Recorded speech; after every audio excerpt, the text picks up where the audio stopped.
मैं Dhirendra Bagdi, lecturer computer science at government polytechnic college Jhalawar, आप सभी का स्वागत करता हूँ। वीडियो क्रम की सीरीज में हम सब्जेक्ट पढ़ रहे हैं CS301 data structure and algorithm, और हम आज इस सेशन में अपना जो चैप्टर 2 है, इसका टॉपिक है लिंक लिस्ट, उसको कंटिन्यू करेंगे। इससे पहले वाले सेशन में हमने सीखा लिंक लिस्ट एक्चुअल में होता क्या है, बेसिक ऑपरेशंस कैसे परफॉर्म हो, कौन कौन से परफॉर्म होते हैं, और नॉन कॉन्टिग्यूअस मेमोरी अलोकेशन के द्वारा कैसे लिंक लिस्ट को क्रिएट किया जाता है, और कैसे अरे और लिंक लिस्ट में रिलेशन होता है, वो हमने देखा। अब आइए इसको कंटिन्यू करें।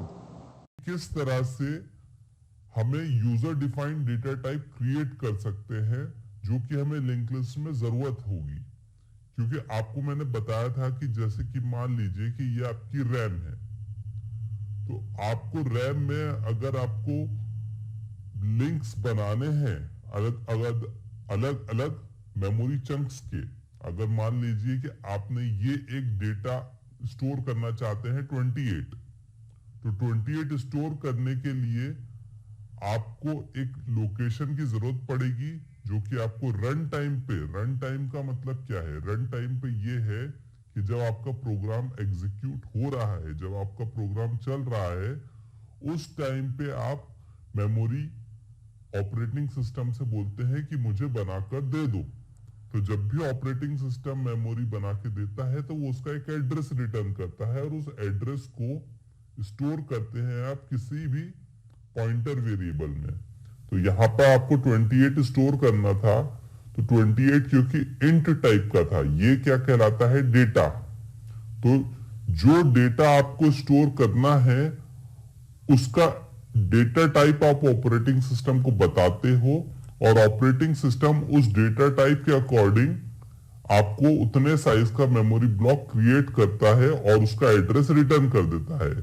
तो क्योंकि आपको इंट टाइप का अगर मेमोरी ब्लॉक क्रिएट करना है तो आप इंट टाइप का डिक्लेयर कर देंगे, तो 4 बाइट इंट को लगती है, तो 4 बाइट वो ऑपरेटिंग सिस्टम क्रिएट करेगा और उसका एड्रेस रिटर्न कर देगा, और वो आप उस पॉइंटर वेरिएबल में स्टोर कर लेंगे। फिर दोबारा से आपको 29 स्टोर करना था, तो 29 भी क्योंकि इंट टाइप का था, तो आपने बोला कि मुझे एक और इंट टाइप का वेरिएबल चाहिए, और उसका बेस एड्रेस जो था वो 250 था, तो 250 रिटर्न कर दिया। तो उसको स्टोर करने के लिए भी आपको एक एड्रेस चाहिए, सॉरी पॉइंटर चाहिए। तो आपको अगर उसको स्टोर करने के लिए पॉइंटर चाहिए और आपको इस 28 को 29 से कनेक्ट करना है, तो मैंने आपको बताया था कि आप इस तरह का डेटा टाइप बना देंगे कि जिसमें डेटा भी स्टोर हो जाए और एड्रेस भी स्टोर हो जाए। इससे क्या फायदा होगा, इससे ये फायदा होगा कि पहले तो आप उस फर्स्ट पार्ट में आप उसका डेटा आप स्टोर कर लेंगे, और सेकंड में आप उसका एड्रेस रख देंगे जो कि नेक्स्ट मेमोरी ब्लॉक को पॉइंट कर रहा होगा। और इस तरह से आप लास्ट तक जितने मेमोरी ब्लॉक्स क्रिएट करते जाना है, रन टाइम पे क्रिएट करते जाएंगे, और उसका एड्रेस जो है वो प्रीवियस वाले नोड में, इसको नोड बोलते हैं, प्रीवियस वाले नोड में, या फिर आप ये कह सकते हैं कि प्रीवियस वाले यूजर डिफाइंड डेटा टाइप में आप उसका एड्रेस स्टोर कर लेंगे, और लास्ट वाले में आप नल स्टोर कर सकते हैं या फिर 0 स्टोर कर सकते हैं, जैसा कि आपका डेटा टाइप होगा उसके अकॉर्डिंग। तो ये नल या फिर 0 अगर आप इसमें स्टोर करते हैं, तो इससे ये समझ में आता है कि आपका लिंक लिस्ट यहाँ पे एंड हो गई है, और आपको स्टार्ट करने के लिए एक और पॉइंटर चाहिएगा जो कि स्टार्ट पॉइंटर को पॉइंट कर रहा होगा। इस तरह से आपकी लिंक लिस्ट बनती है, और आप स्टार्ट पॉइंटर से आप 100 देखेंगे तो आप 100 वाले मेमोरी लोकेशन पर चले जाएंगे, और उस लोकेशन के आप चाहे तो डेटा को एक्सेस कर सकते हैं। और फिर अगर आपको नेक्स्ट लोकेशन पर जाना है तो इस 100 लोकेशन के एड्रेस पार्ट पे देखेंगे, तो 100 लोकेशन के एड्रेस पार्ट पे 250 लिखा है, तो आप 250 एड्रेस पर चले जाएंगे, और वहां से आप उस सेकेंड डेटा को एक्सेस कर सकते हैं। फिर आपको थर्ड डेटा को एक्सेस करना है तो इस 250 लोकेशन पर जो एड्रेस है आप उस एड्रेस पर जाएंगे और उस एड्रेस पे जो डेटा पार्ट है वो एक्सेस कर लेंगे 30। तो इस तरह से आप एक के बाद एक कोई सी भी वैल्यू को एक्सेस कर सकते हैं और एक के बाद एक जब आप लिंक लिस्ट में आगे बढ़ते हैं तो इसको बोलते हैं ट्रेवर्सिंग। इसको क्या बोलते हैं? ट्रेवर्स करना, ट्रेवर्सिंग।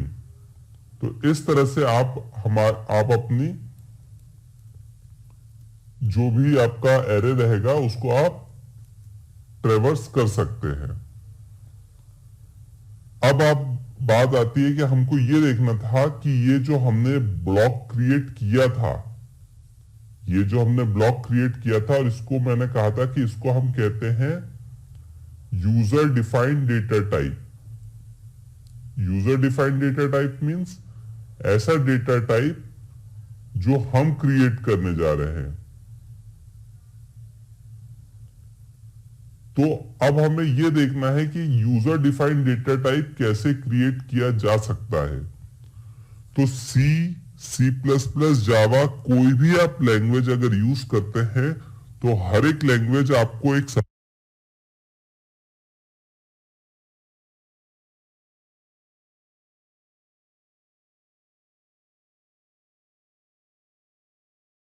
खुद का डेटा टाइप बनाने का, खुद का user defined data type create करने का। हर एक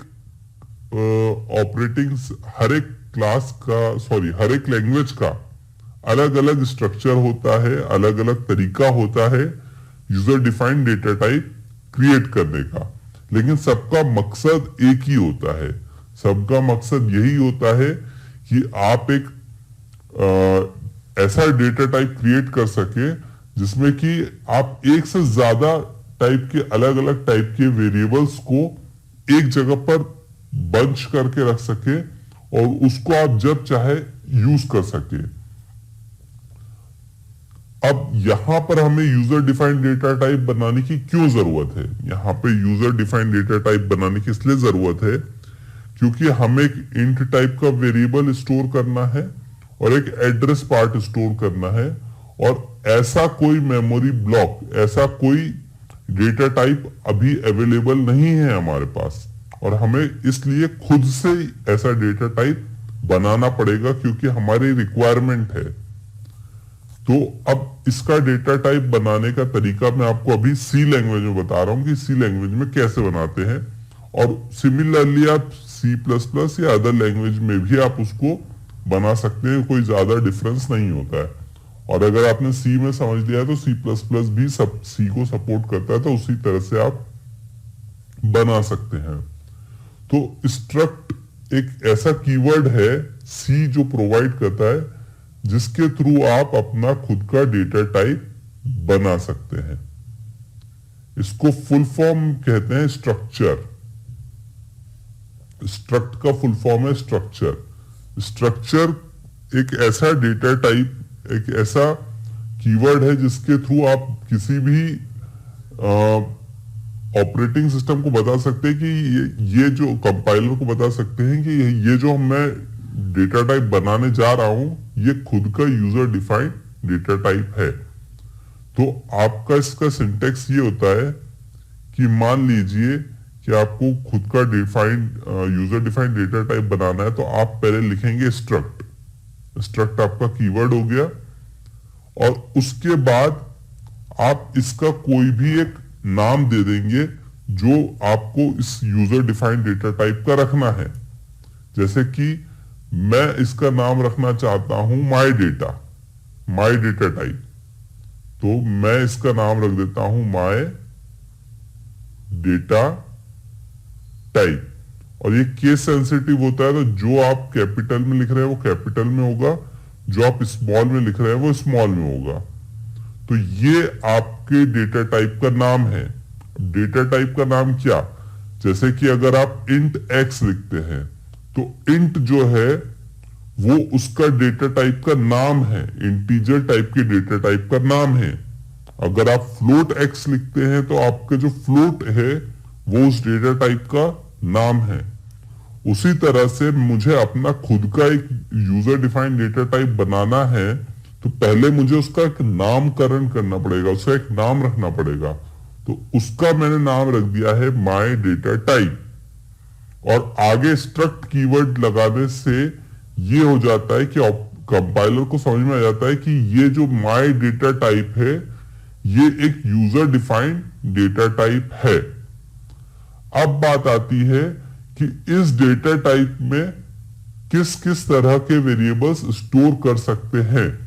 तो उसके लिए हम इस कर्ली ब्रैकेट के अंदर और लास्ट में सेमीकोलन लगा देंगे।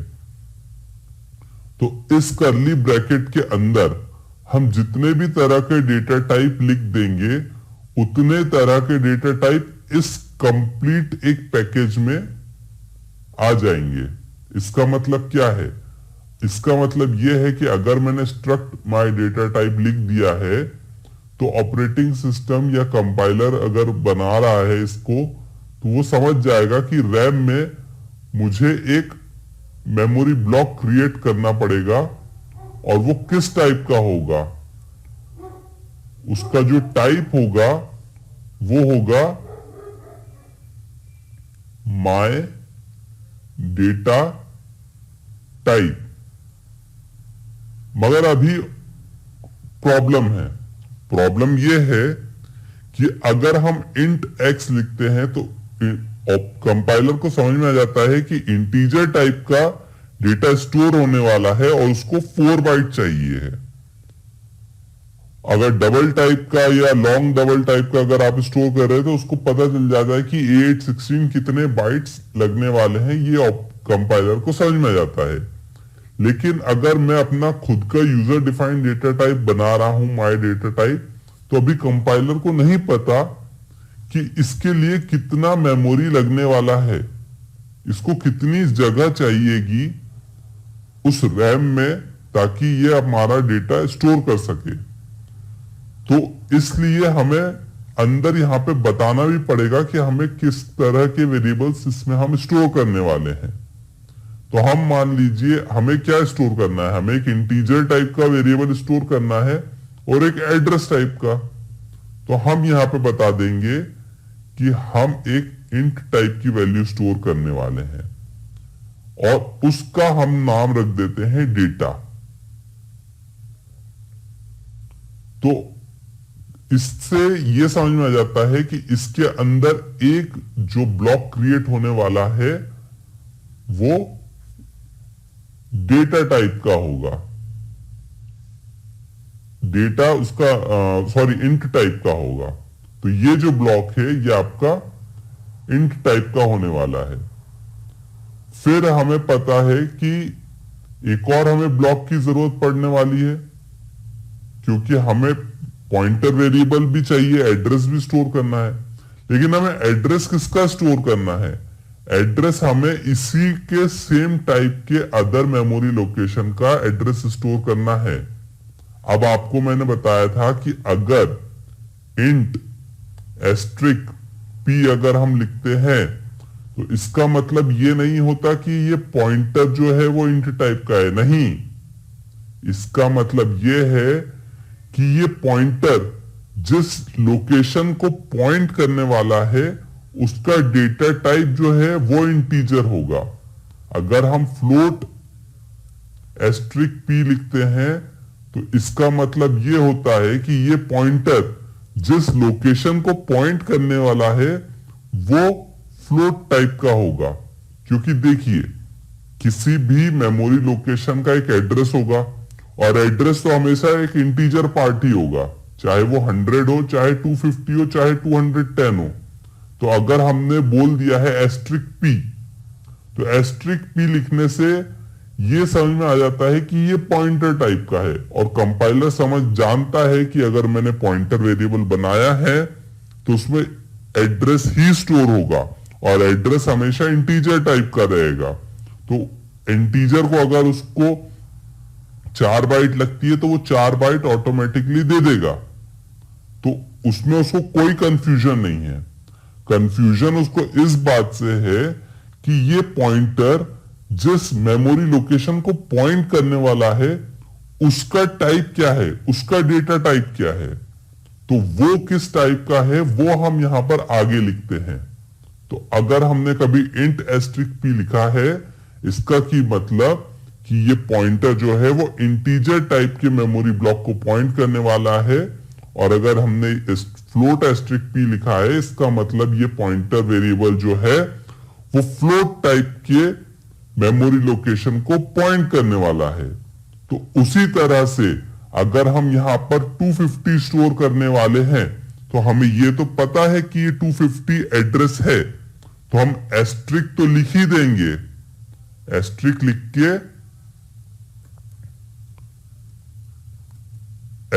लिख के हम इसका एक नाम तो रख ही देंगे, जैसे कि हम इसका नाम रख देते हैं एड्रेस। मगर ये किस टाइप के लोकेशन को पॉइंट करने वाला है, ये जिस टाइप का ऑब्जेक्ट खुद था उसी के सेम टाइप का ऑब्जेक्ट को पॉइंट करने वाला है। मतलब कि ये हमारा किस टाइप का था, ये हमारा था माय डेटा टाइप का।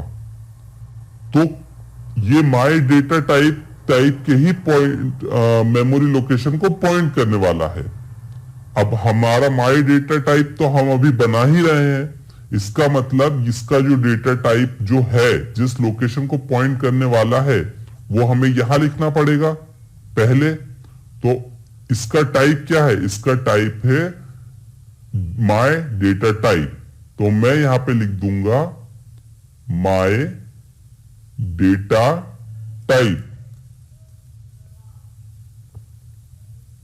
केस सेंसिटिव है, तो जिस तरह से हमने लिखा है वही उसी तरह से लिखेंगे माय डेटा टाइप।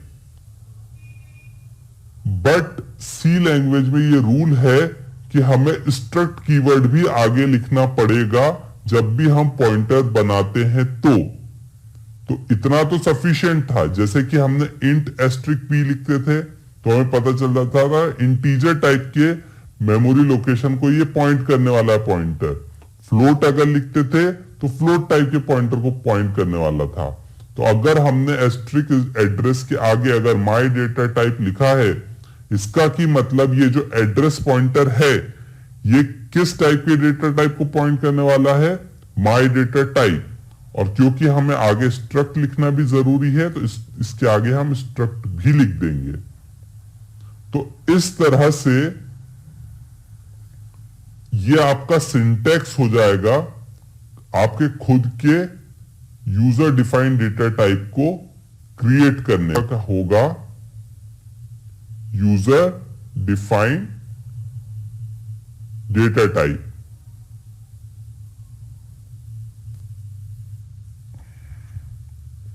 तो जैसे ही मैं यहां पर struct my data type asterisk address लिख देता हूं, तो इससे क्या होगा कि यहां पर एक और मेमोरी ब्लॉक क्रिएट हो जाएगा। और वो किस टाइप का होगा, वो एड्रेस टाइप का होगा। तो इस तरह से हमारा पूरा खुद का user defined data type create हो जाएगा, जहां पे कि पहला पार्ट जो होगा वो डेटा का होगा और दूसरा पार्ट जो होगा वो एड्रेस का होगा। इसी तरह से एक और हम एग्जांपल ले लेते हैं। आप चाहें तो एक से ज्यादा वेरिएबल भी स्टोर कर सकते हैं, जरूरी नहीं कि आप एक इंट टाइप का ही डेटा रख सकें। मान लीजिए कि ये आपकी रैम है और इस रैम में आपको एक और मेमोरी ब्लॉक बनाना है, लेकिन इस बार जो आपको मेमोरी ब्लॉक बनाना है उसका जो टाइप है वो कुछ अलग रखना चाह रहे हैं। आप चाह रहे हैं कि इस बार मैं एक इंटीजर पार्ट भी रख सकूं, एक फ्लोट पार्ट भी रख सकूं और फिर वो नेक्स्ट लोकेशन को पॉइंट करे और उसका जो टाइप हो वो भी इसी टाइप का हो, उसमें भी एक इंटीजर पार्ट हो, एक फ्लोट पार्ट हो और एक डेटा पार्ट हो।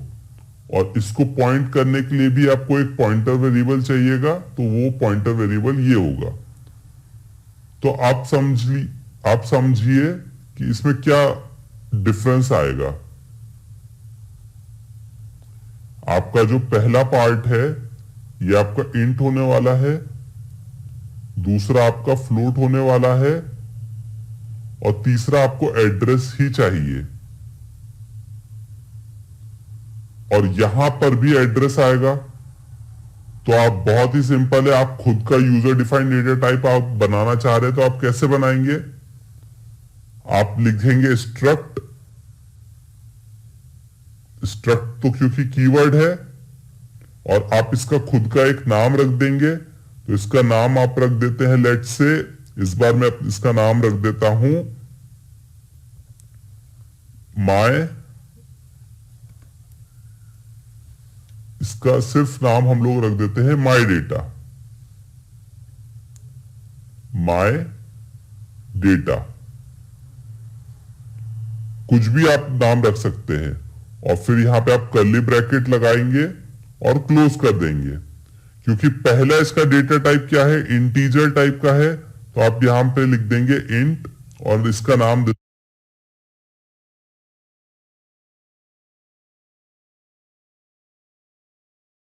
हैं एक्स।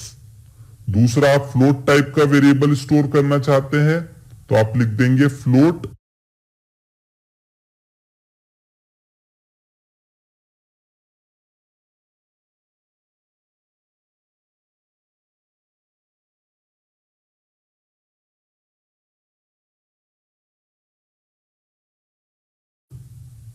और इसका नाम रख देंगे y। और तीसरा आप एड्रेस स्टोर करने वाले हैं जो कि खुद ही टाइप का है, जिस टाइप का ये डेटा टाइप हम बना रहे हैं उसी टाइप का। तो आप क्या लिखेंगे, स्ट्रक्ट, क्योंकि लिखना जरूरी है। ये जो डेटा टाइप है सेम उसी टाइप का हमें पॉइंटर स्टोर कर पॉइंटर वेरिएबल बनाना है, तो माय डेटा। और क्योंकि पॉइंटर है इसलिए यहां पे एस्ट्रिक लिख देंगे और इसको हम नाम दे देते हैं एड्रेस। तो इस तरह से आप एक से ज्यादा वेरिएबल भी स्टोर कर सकते हैं, और उस पॉइंटर वेरिएबल बनाएंगे तो वो खुद के टाइप का पॉइंटर को पॉइंट करेगा। तो लिंक लिस्ट में इंसर्ट करने के लिए 3 तरह के ऑप्शंस होते हैं कि आप लिंक लिस्ट में स्टार्ट लोकेशन पर कोई एक एलिमेंट को इंसर्ट करना चाहते हैं, या लिंक लिस्ट के एंड में कभी कोई लिंक लिस्ट एलिमेंट इंसर्ट करना चाहते हैं, या उसमें से किसी एक पर्टिकुलर इंडेक्स पे या पर्टिकुलर जगह पर आप कोई एक एलिमेंट को इंसर्ट करना चाहते हैं। तो 3 तरह के केसेस हो सकते हैं, स्टार्ट में, मिडिल में कहीं पर, या फिर at the end of the link list. तो 3 तरह के केसेस बन सकते हैं लिंक लिस्ट में। तो अभी मैं आपको बताने जा रहा हूं कि at the end of the link list कैसे इंसर्ट करते हैं, और इसी में ही आप स्टार्ट का भी समझ सकते हैं कि स्टार्ट में कैसे इंसर्ट करते हैं। लेकिन स्टार्ट में हम इंसर्ट करने को बाद में देखेंगे। अभी हम देखते हैं कि एंड में इंसर्ट कैसे होता है, क्योंकि ये सबसे इजी ऑपरेशन होता है। और इसका कोड तो आपको कई सारी वेबसाइट पे मिल जाएगा, बहुत जगह पर मिल जाएगा। मतलब कि आप गूगल पे एक जगह पर सर्च करेंगे तो 1000 जगह पर खुलेगा कि आप किस तरह से लिंक लिस्ट में at the end element insert कर सकते हैं। तो मेरा मकसद यहां पर आपको कोड बताना नहीं है। कोड तो मैं आपको बताऊंगा ही लिख के, हम रन भी करके देखेंगे। कोड सी लैंग्वेज में हम लिखेंगे, और C++ और जावा का भी मैं आपको सिंटेक्स बता दूंगा। वैसे जावा में लिंक लिस्ट की जरूरत नहीं होती, क्योंकि इनबिल्ट वहां पर एरे लिस्ट और सारे pre defined data types available हैं जावा में। मेन हमको जरूरत पड़ती है लिंक लिस्ट की C और C++ में। तो C और C++ का सिंटेक्स ऑलमोस्ट सेम है। तो कोड तो मैं आपको बता ही दूंगा, लेकिन मेरा यहां पर मेन मकसद ये है कि आपको कंसेप्ट समझ में आ जाए कि लिंक लिस्ट कैसे फॉर्म करते हैं। अगर आपको एक बार कंसेप्ट समझ में आ गया तो आप कभी भी कोई भी कोड इंप्लीमेंट कर सकते हैं। तो अभी हम स्टार्ट करते हैं कि किस तरह से लिंक लिस्ट इम्प्लीमेंट करने के लिए आप क्या क्या सोचेंगे, तो उस थॉट प्रोसेस के साथ हम डायग्राम बनाएंगे और उसके बाद फिर हम इसको कोड में इम्प्लीमेंट करेंगे।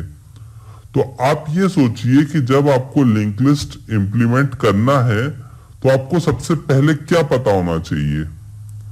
आपको सबसे पहले ये पता होना चाहिए कि आप किस तरह का डेटा स्टोर करना चाह रहे हैं।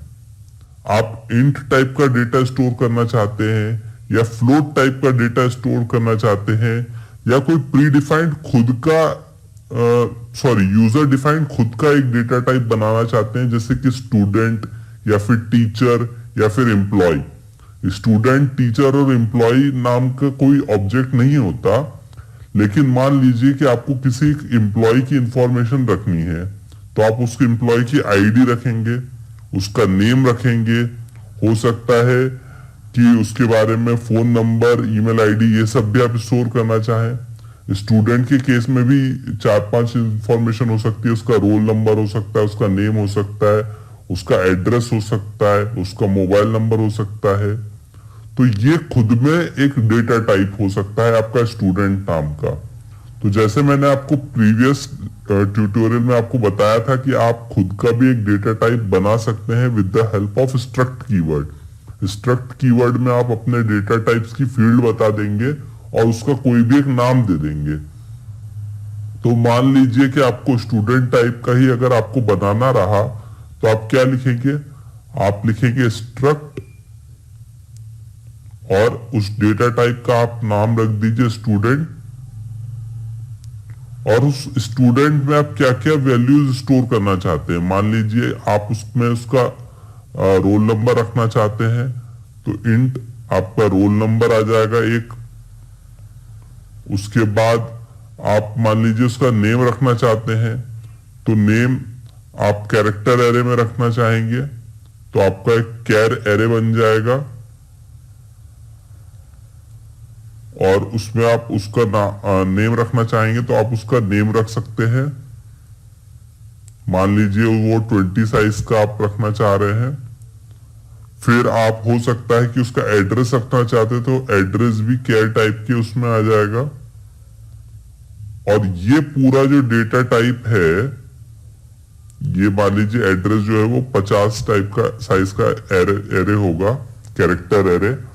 और ये पूरा जो ऑब्जेक्ट होगा खुद में, इसको पॉइंट करने के लिए एक पॉइंटर वेरिएबल चाहिएगा, क्योंकि आप अगर लिंक लिस्ट की बात कर रहे हैं तो आपको एक पॉइंटर वेरिएबल भी इसमें बनाना पड़ेगा। और पॉइंटर वेरिएबल किस टाइप का होगा, स्टूडेंट टाइप का होगा। तो यहां पे आप लिख देंगे स्ट्रक्ट, कीवर्ड है स्टूडेंट टाइप का, क्योंकि आपको डेटा टाइप पॉइंट करने के लिए बनाना है। तो ये डेटा टाइप वो होता है जिसको कि आपको पॉइंट करना है, और इस पे आप एक पॉइंटर बना देंगे p, और इस तरह से आप क्लोज कर देंगे। तो ये आपने एक डेटा टाइप बना दिया है खुद का। तो ये एक डेटा टाइप ऐसा होगा जिसमें roll number, name, address store हो सकता है, ये 3 फील्ड्स। और इस 3 फील्ड्स को पॉइंट करने के लिए एक पॉइंटर वेरिएबल बना दिया जो कि स्टूडेंट टाइप का था। तो इस तरह से आप एक स्ट्रक्ट कीवर्ड से आप अपना खुद का यूजर डिफाइंड डेटा टाइप बना सकते हैं। तो पहले आपको यह पता होना चाहिए कि आपको कौन कौन से डेटा फील्ड्स स्टोर करने हैं। तो यहाँ पे अब हमें पता चल गया कि ये 3 तरह के डेटा फील्ड्स हमें स्टोर करने हैं। आप सबसे सिंपलेस्ट अभी हम लेके चलते हैं, क्योंकि हम ज्यादा डिटेल में अगर बनाएंगे तो बहुत लंबा प्रोग्राम हो जाएगा। तो अभी हम मान के चलते हैं कि हमें सिर्फ एक डेटा पार्ट स्टोर करना है। तो सिर्फ डेटा पार्ट स्टोर करना है और एक पॉइंटर वेरिएबल चाहिएगा जो कि उस पॉइंट को, उस वैल्यू लोकेशन को पॉइंट कर रहा होगा। तो अभी हम सिर्फ एक ही चीज लेके चलेंगे, डेटा, और दूसरा हम उसको लेके चलेंगे कि उसको पॉइंट करने के लिए स्ट्रक्ट, इसको मैं नाम दे देता हूं, स्टूडेंट नाम ना देके मैं इसका नाम रख देता हूं अभी के लिए ABC। तो आपने ABC नाम का आपका डेटा टाइप हो गया, और उसका आप पॉइंटर वेरिएबल बना देंगे P, और ये आपका सेमीकोलन से क्लोज हो जाएगा। तो ये आपका यूजर डिफाइंड डेटा टाइप आपने बना दिया एबीसी नाम का।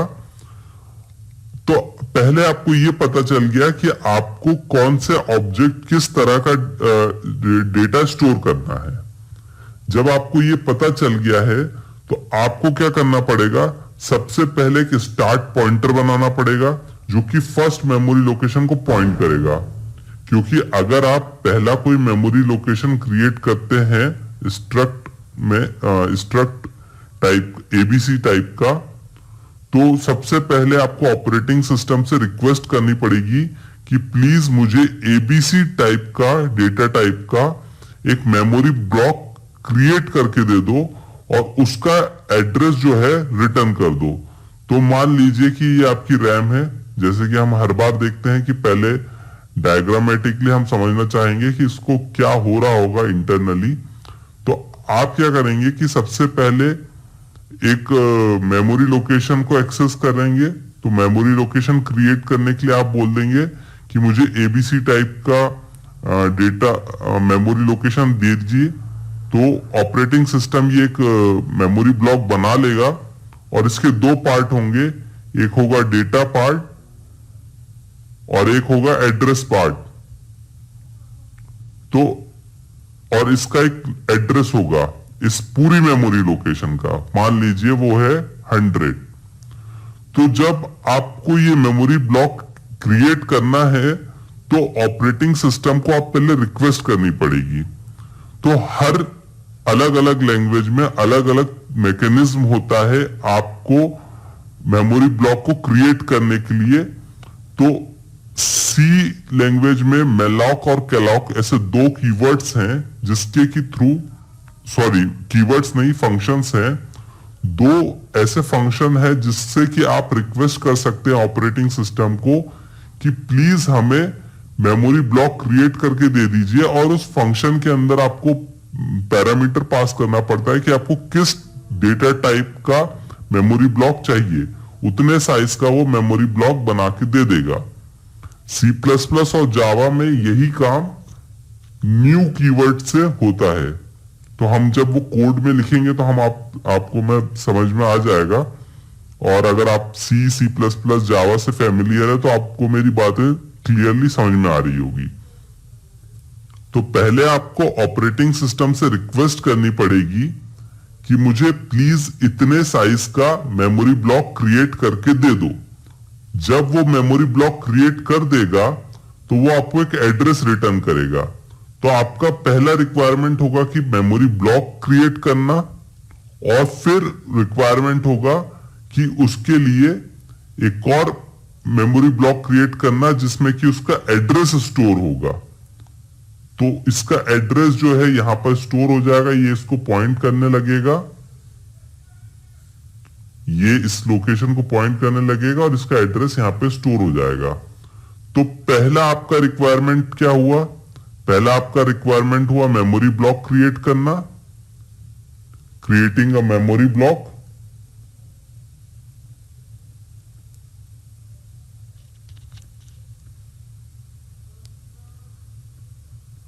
दूसरा आपका रिक्वायरमेंट क्या हो जाएगा कि ये जो मेमोरी ब्लॉक जब क्रिएट होगा तो ये एड्रेस रिटर्न करेगा। तो ये एड्रेस रिटर्न करेगा तो उसको स्टोर करने के लिए एक स्टार्ट पॉइंटर होना चाहिए आपके पास।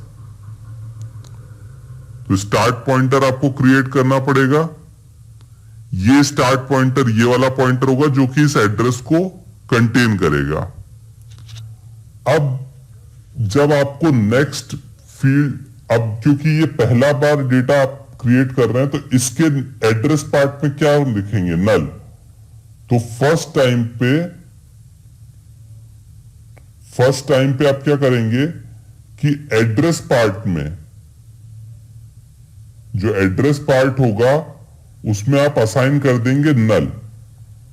नल इसलिए असाइन कर देंगे क्योंकि ये लास्ट लोकेशन है, ये किसी को पॉइंट नहीं कर रहा होगा। अब जब आपको फिर से कोई एक मेमोरी ब्लॉक क्रिएट करना है तो आपको पता है कि लिंक लिस्ट में at the end of the link list की अभी हम बात करें कि आखिर में आपको एक मेमोरी ब्लॉक क्रिएट करना है। तो आखिर मतलब कि इसका पास तो एक ही एलिमेंट है, तो इसके बाद आपको एक एलिमेंट इंसर्ट करना है। तो फिर से आपको ये फर्स्ट स्टेप फिर से रिपीट करनी पड़ेगी, क्रिएट मेमोरी ब्लॉक। तो पहले आप ऑपरेटिंग सिस्टम से रिक्वेस्ट करेंगे और वो एक मेमोरी ब्लॉक आपको क्रिएट करके दे देगा। और ये मेमोरी ब्लॉक का जो एड्रेस है, मान लीजिए इसका एड्रेस है 200, तो वो एड्रेस आपको यहां पर स्टोर करना पड़ेगा। तो आपके पास जो फोर्थ स्टेप होगी वो होगा क्रिएट न्यू मेमोरी ब्लॉक। आप न्यू मेमोरी ब्लॉक को क्रिएट करेंगे और फिफ्थ स्टेप होगी store that address to the last location of linked list.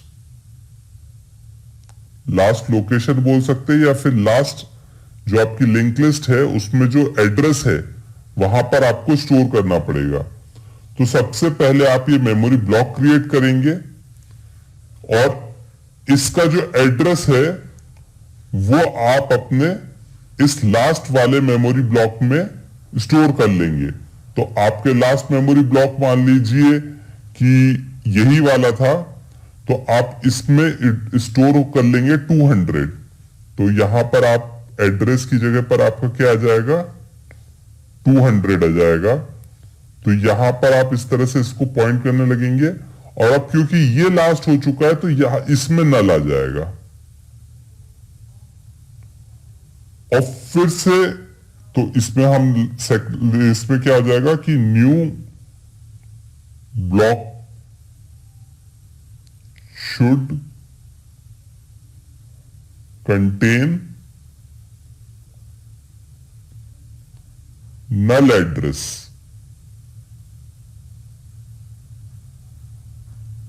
तो जो लास्ट लोकेशन जो था, न्यू ब्लॉक जो हमने बनाया था, वो अब क्या कंटेन करेगा, वो अब नल कंटेन करेगा। तो ये आपकी 4-5 स्टेप्स होगी और फिर से आपको इसको रिपीट करेंगे। तो फिर से आप कौन सी स्टेप्स पे, फिर से ये जो लास्ट की 3 स्टेप्स है ये आप बार बार रिपीट करेंगे जब भी आपको नया मेमोरी ब्लॉक बनाना होगा। तो अब जब दूसरा मेमोरी ब्लॉक आपको बनाना है तो फिर से आप क्या करेंगे कि फिर से ऑपरेटिंग सिस्टम से रिक्वेस्ट करेंगे कि मुझे इस टाइप का मेमोरी ब्लॉक क्रिएट करके दो, एबीसी टाइप का। और इस मेमोरी ब्लॉक का भी एक एड्रेस होगा, लेट से 300। और इसको हमारे लिंक लिस्ट में जो लास्ट लोकेशन है उसके एड्रेस पार्ट में इसका एड्रेस असाइन कर देंगे। तो इसका एड्रेस यहां पर असाइन हो जाएगा नल की जगह पर और यहां पर आपका आ जाएगा 300 और ये इस लोकेशन को पॉइंट करने लगेगा। और क्योंकि नया लोकेशन जो है वो आखिर का लोकेशन हो चुका है हमारे इस केस में, क्योंकि हम लिंक लिस्ट में एंड में स्टोर कर रहे हैं, तो यहां पर नल हम स्टोर कर देंगे। तो इस तरह से आप लिंक लिस्ट क्रिएट करते जाएंगे, रन टाइम पर मेमोरी ब्लॉक क्रिएट करते जाएंगे और लास्ट में ऐड करते जाएंगे। उसका एड्रेस जो है प्रीवियस वाले जो लास्ट लोकेशन जो रही थी वहां पर उसका एड्रेस फील्ड में उसका एड्रेस असाइन कर देंगे और नया वाला जो पॉइंटर है, जो नया वाला जो आपका डेटा टाइप है, उसमें आप एड्रेस पार्ट में नल असाइन कर देंगे। तो इस तरह से आप लिंक लिस्ट को ग्रो करते जा सकते हैं।